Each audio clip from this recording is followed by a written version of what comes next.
Hello, everybody. I am Caleb Lons, and today we are just going to be doing an integration workshop. So let me grab the whiteboard. And today is going to be all about u-substitutions. Okay, u-substitutions are extremely versatile, perhaps, in my opinion, the most versatile strategy for evaluating integrals, because there's so many different ways in which you can apply the logic and technique. And so what we're going to do is we're going to start with very, very easy integrals, show what's going on, why we do it, what you're allowed to do to manipulate these integrals. And then we just have a lot of fun solving problems. For the record, what I have not done is I have not pre-solved any of these integrals. And so that means I did that very intentionally, though, because a lot of times you'll see, you'll want to learn how to integrate certain things and you'll watch certain videos. But the main issue is that all the problems in those lessons are very, very, kind of prepackaged into these kind of simpler forms of integrals. There's always a clear method, and you can't always translate that over to your own skills and practical needs. And a lot of integration, a large part of it is just trying to figure out what works. And the great thing is that the way I solve some of these problems is going to probably be different than another valid way you could get to the same exact mathematical answer. As long as you're making valid and mathematically accurate statements, you can get the answer however you need. So we're going to first start with a very, very easy integral. And I will say, a prerequisite for this would be knowing derivatives. You got to know your derivatives very, very well before you attempt to anti-differentiate too many things and feel comfortable. So we have integral sine 3x dx. Very, very simple. And so no, this is a little bit annoying, right? Because if we just had a normal sine x, well, we know we can just use negative cosine x, because if we take the derivative of that, you get back to here, but we don't have that. So what we do is we're going to take this troublesome guy. We're going to call this u. So we define u to be 3x. And then what we do is we find the differential du.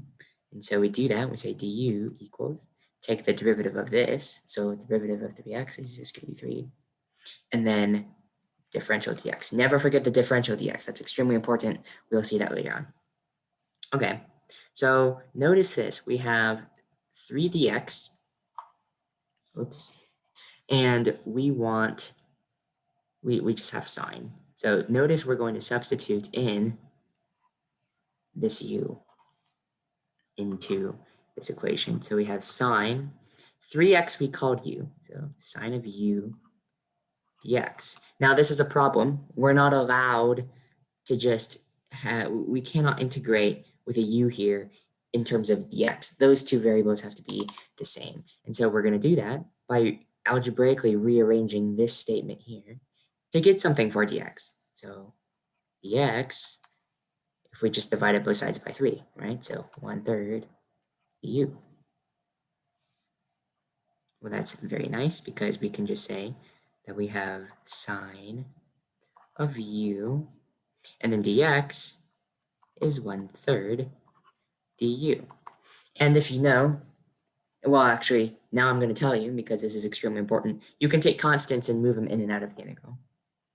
So 1/3. And then this is something very, very easy, right?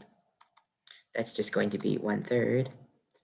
And then the antiderivative of sine is negative cosine u. And note in this case, we cannot answer in terms of the variable we'd start. Okay, we started with x, which means our answer should not be in terms of u. All we have to do is resubstitute what we had in here. So I'm going to write the final answer up here.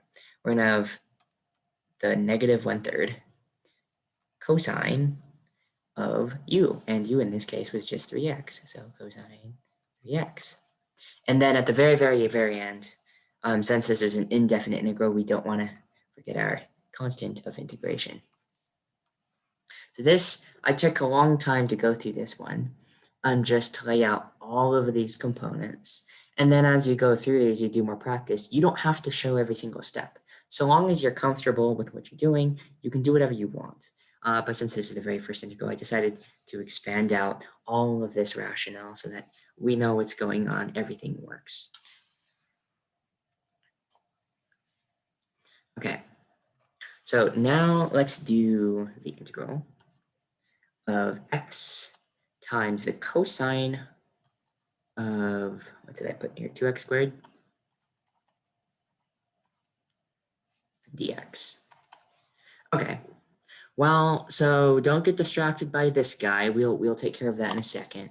But the main issue is going to be this. And so let's just call that u. Usually what you do is you are strategically just choosing the a certain expression within your integral to be the u and then see if it works out. If it doesn't work out, try it, try again. There's nothing wrong with doing it wrong for the first time. So u equals 2x squared. And so we want to calculate the differential. So that would just be 4x dx. Okay. So note that we can just do this a little quicker. We don't have to do all of that long-winded stuff because we can just recognize that this 4x and dx, we have an x and a dx. So imagine if we could get a 4 in here, right? So if we multiply the inside by a 4, we should divide by a 4 on the outside. So we're not changing the integral. So what I'm going to do is I'm going to say 1/4 the integral 4x cosine 2x squared dx. And so notice what we've got going on here. Technically speaking, we haven't changed the integral because we could easily cancel those 4s and we'd get back to the same original integral we started with. But now we have this in the kind of the u world form, this 4x dx right here. We have those pieces now. So we can substitute a du in for those parts. So we can say 1/4. And then, so let's start with this cosine, right? So cosine 2x squared, we called u. So we're just going to plug that in. So cosine u. And then 4x dx, imagine since everything's multiplied together, you can imagine it being, brought over here. We can just say du. And that is a super easy integral. See, we just have 1/4 sine u.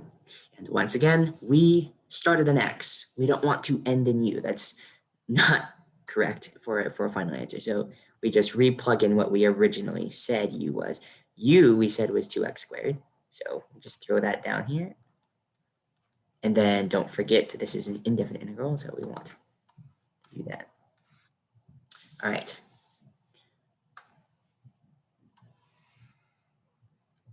The next integral we've got going on here is secant 2x and tangent of 2x multiplied together, dx. Okay, well, so this is where, when I said earlier, you need to know your derivatives very well, is because it comes in handy to know these things. So let's see what we can do here. I'm not actually entirely certain what I want to do, so I'm going to just choose what my u is going to be. Let's just let u be 2x, since that seems to be a little bit bothersome in there. And so if we take du, that's just a super easy 2dx. So if I'm going to have a 2dx, I need to divide by 2.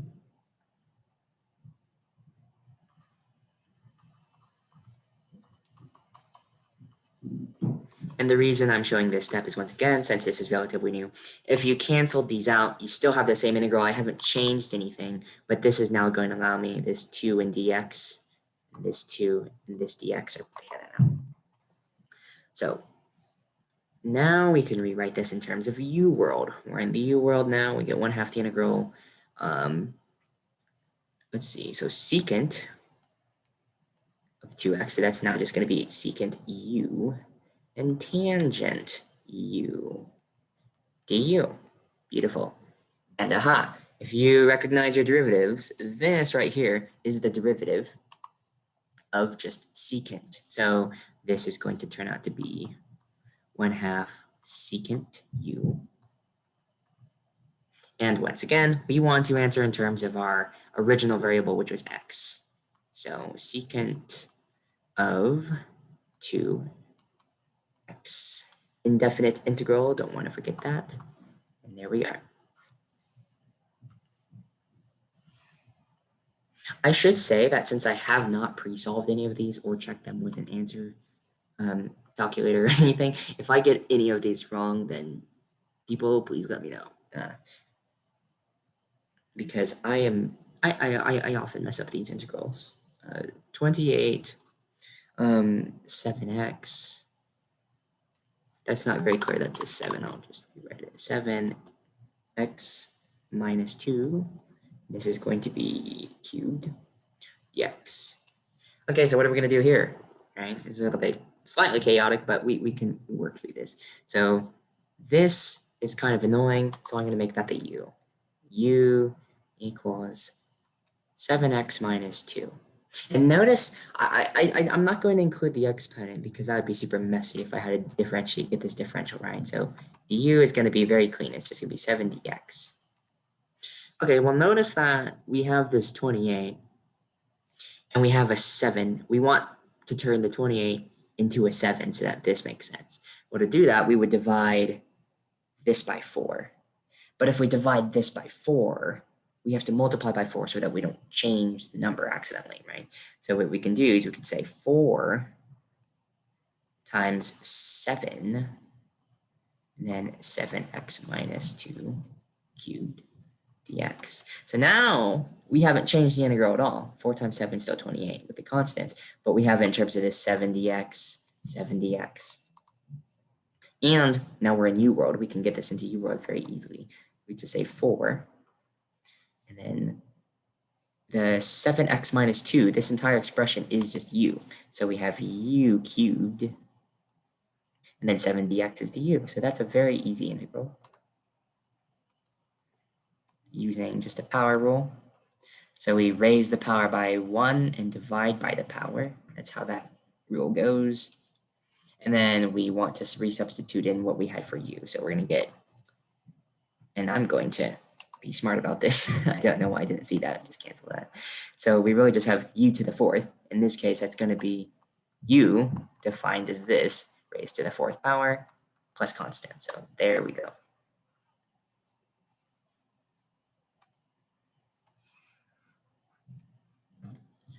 Let's see what's next.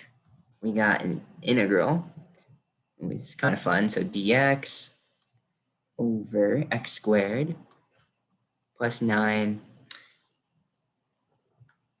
Okay, so first things first, you have to identify, you need a general strategy. So the reason we even have a u-substitution in the first place is to just make it easier to integrate. And usually that means getting it in terms of some sort of derivative or something we know we can integrate. I'm seeing something very reminiscent. If you remember, if you recall from your derivatives, that the derivative of arctangent x, right, is 1 over x squared plus 1. Now, this is definitely not the same as that, but we want to exploit this pattern, okay? So what can we do here? Notice the 9's an issue. If that was a 1, we'd have a great day. So what we're going to do is we're just going to do some algebraic manipulation.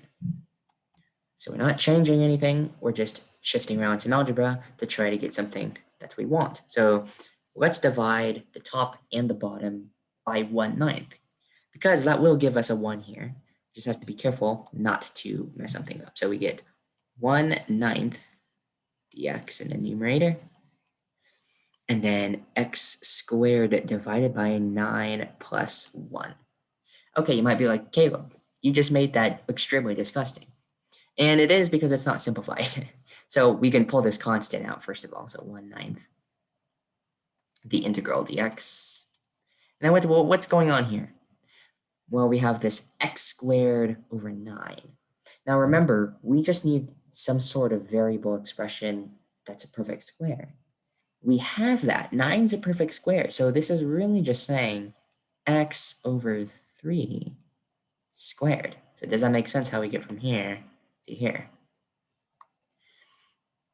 Plus 1.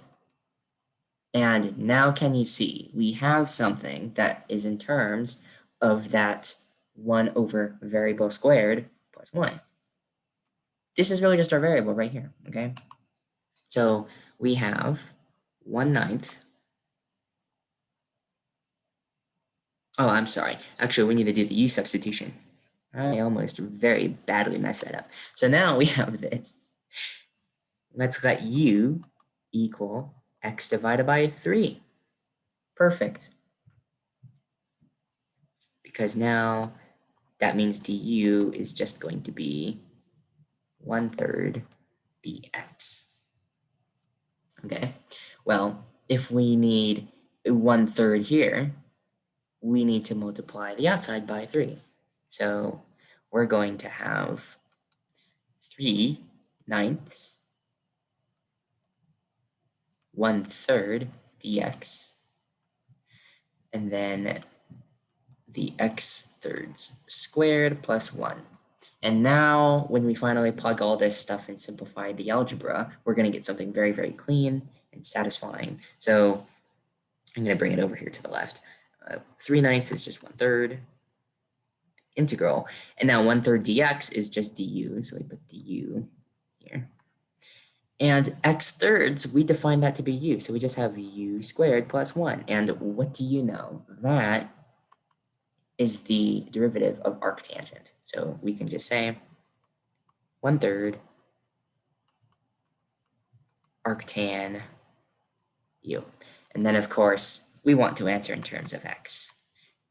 So 1/3 arctan. And u in this case is x thirds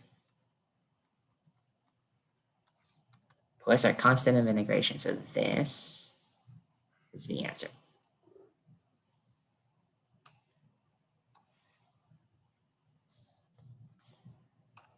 Okay, what's next? Let's do, and once again, I'm not intending this to be, if you were expecting a lecture, no, this is not a lecture. This is solving. I hope you are solving these problems along with me. Even if you're kind of copying my steps, that's fine. Sometimes you learn to integrate by mimicking the strategies that work. And then your mind will begin to absorb those patterns, and then you can produce or reproduce it on your own. So this is not designed to be a traditional lesson or lecture or whatever. We're just solving problems because that's the best way to get better at math and learn it is to just do it, even if you're not even sure why everything always works all the time. You're just teaching your brain these patterns. So we've been doing everything in terms of x. X is just a letter, okay? It's a variable. So let's do it in terms of r this time. Okay, so 9r squared dr divided by the square root of 1 minus r cubed. So here's a pattern to possibly pick up on. You know that the derivative of r cubed is 3r squared.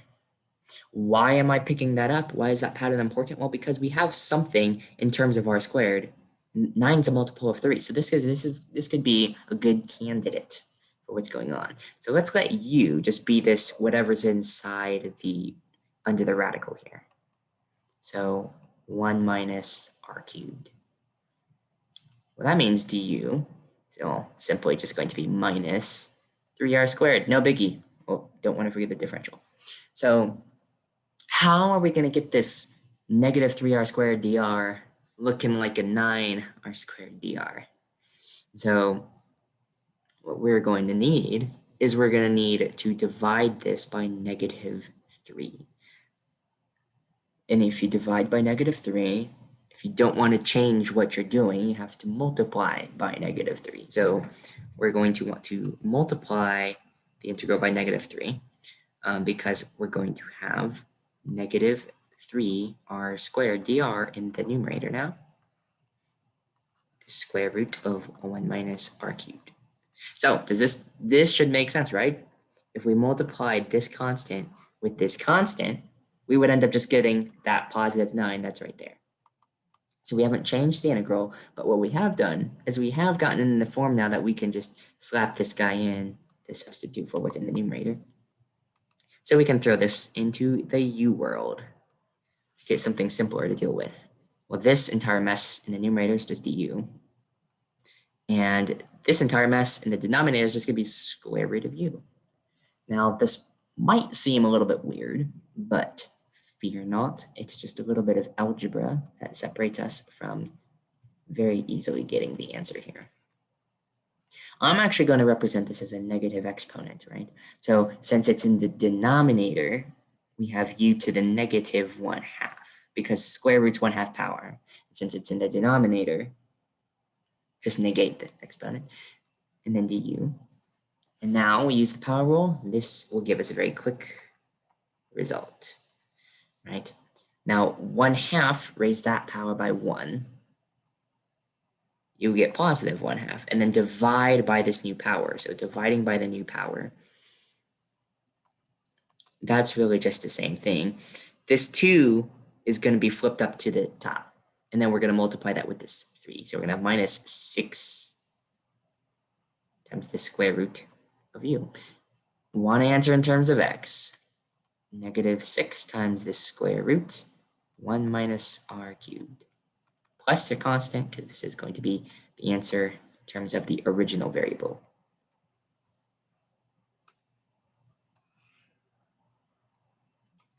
Okie doke. Let's see.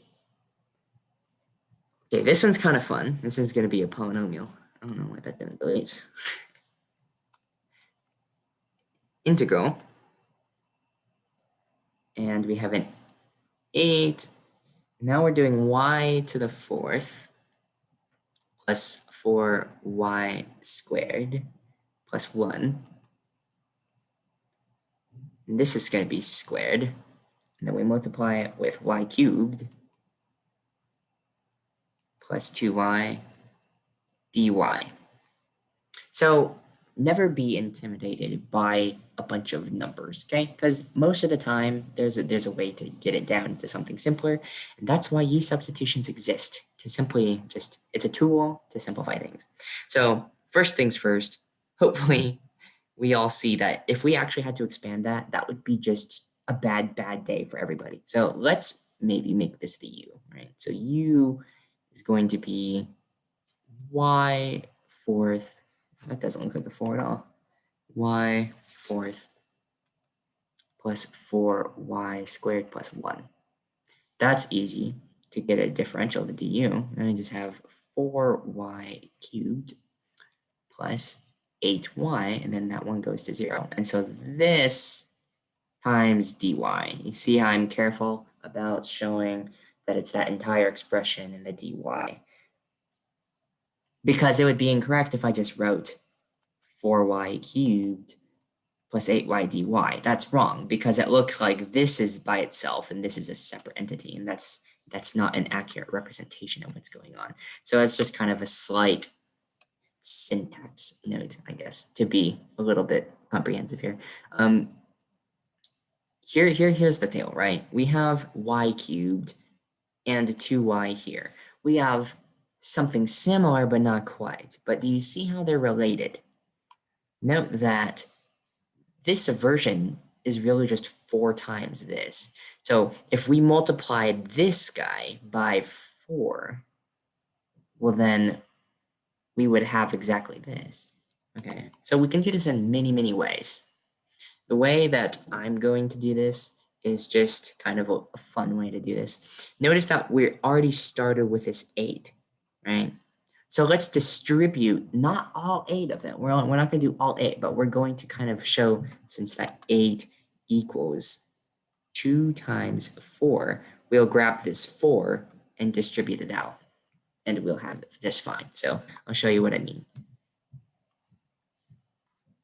If we have the integral, now we're only going to have 2 left over in the constants. This y to the 4th plus 4y squared plus 1 squared. But now, because I took the 4 and distributed it, we have 4y cubed plus 8y. Once again, that's going to give us exactly what we have here for du. So we can now, this is going to turn into du. We get 2, and then y, so this thing we called u. So we would just have u squared. And then this whole thing, like I just said, is du. So as you can see, this is actually a super easy integral. We would get raise the power by 1, divide by the power. So 2/3, and u we define to be this. So y to the 4th, 4y squared is 1 cubed, and plus a constant. So there we go. This would be the answer in the original variable. Note the original variable isn't always x. I mean, x is pretty common because it's like the common independent variable, but it could be really any variable we want. Thetas, r's, s's, d's, x's, alphas. I don't care whatever the problem throws at you. Okay, let's do a few more before closing out this session. So the square root of tan x times secant squared x dx. Once again, be familiar and be able to recognize these relationships between the functions. We know that one relationship is that the derivative of tangent gives us secant squared. Note how we suspiciously have both of those elements in here that we might be able to use, right? So if u is tangent, then du, the differential, and then we'll look at that. We just get secant squared x dx. It's handed right to us. So this is actually a super easy integral. It's just the square root of u, or u to the 1/2 power. I tend to like the fractional exponents because you do power rules much easier. And then we just throw in the du, one step, one substitution, super easy. So the hardest part's probably doing the mental arithmetic here with the fractions. So 1/2 plus 1, you got to raise the power by 1. You're going to have 3/2. And then divide by that new power. So we're dividing by 3/2. That's going to give us, we're going to flip that around. So 2/3. And then u is tangent. But we're raising it to the 3/2 power. So tan to the 3/2 power x plus c. I almost forgot.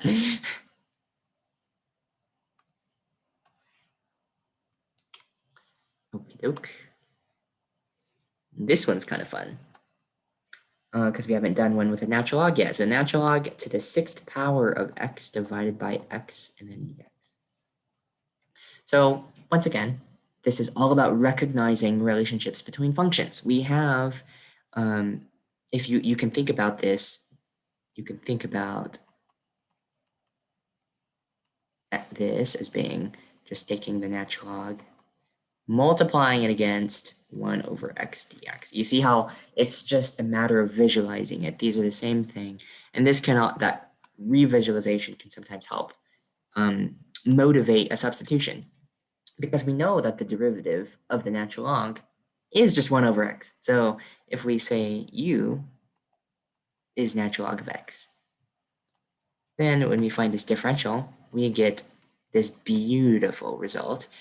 And then look at that, it's handed right to us. Although it's not, once again, it's not super easy to see in this representation. This is handed directly to us. So we can get this into u world. If u is natural log, then natural log to the 6th, it'd just be u to the 6th.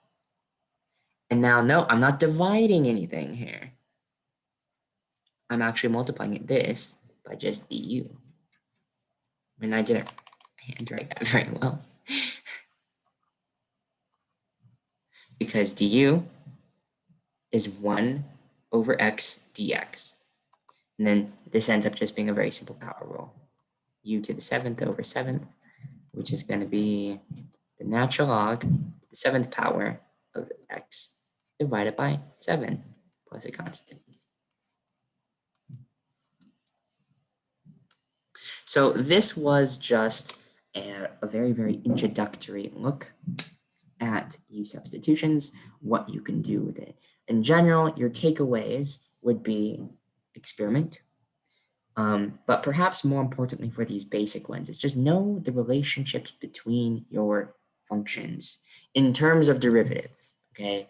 Know those relationships. Be super fluent in algebraic manipulation. I cannot tell you how many times you might think you need a certain method, but then it's really just a matter of doing a little bit of algebra and getting something cleaner.